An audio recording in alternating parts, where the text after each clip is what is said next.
আমরা এখন এসে গেছি সেই হুগলি জেলার আঁটপুরের মিত্রি বাড়ির যে জমিদার বাড়ির যে দুর্গা দালান দেখতেই পাচ্ছেন, খড়ের ছাওয়া, কি সুন্দর কাঠামো। প্রতি বছর এখানে দুর্গাপুজোর সময় দুর্গাপুজো হয়। তবে মিত্রি বংশের বেশিরভাগ যারা বংশধর বর্তমান প্রজন্ম তারা কিন্তু বেশিরভাগ কলকাতায় থাকে। তারা ওই পুজোর সময় সব একত্রিত হয়, এইখানে সব খাওয়া দাওয়া অনুষ্ঠান হয়, সবই চাবি দিয়ে ঘেরা আছে। আর এই হচ্ছে মিত্রি বংশের জমিদারদের যে রাধা মাধবের মন্দির, মন্দিরটা যাব আমি এখনই দেখাবো। এই দুর্গা দালান দেখলেন, এবার আপনাদের দেখাবো। জমিদার বাড়ি তো বিশাল এলাকা, কী সব বিল্ডিং করা আছে। হ্যাঁ, আমরা দেখতে পাচ্ছি মন্দিরের উপরে টিয়া পাখি আছে।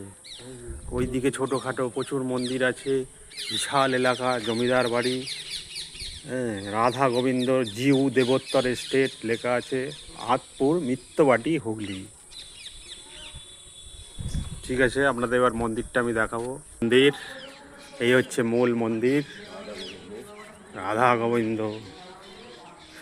মন্দিরের দেয়ালে কিন্তু অসংখ্য টেরাকোটার কাজ আছে, পোড়া মাটির কাজ আছে। হ্যাঁ, একটু জুম করে দেখাবার চেষ্টা করব।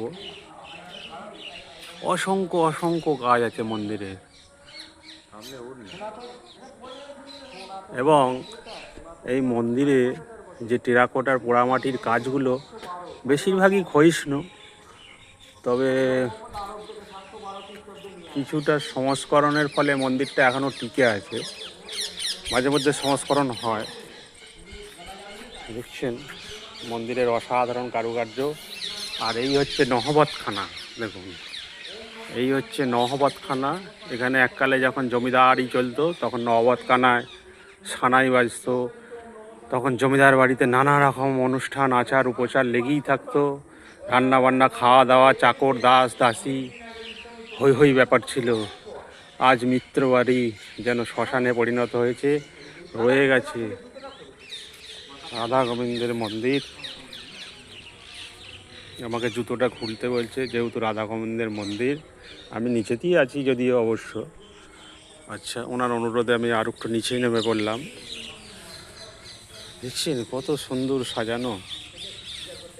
একটা বড় প্রাচীন একটা চাঁপা গাছ, দেখি মনে হচ্ছে বয়স প্রচুর।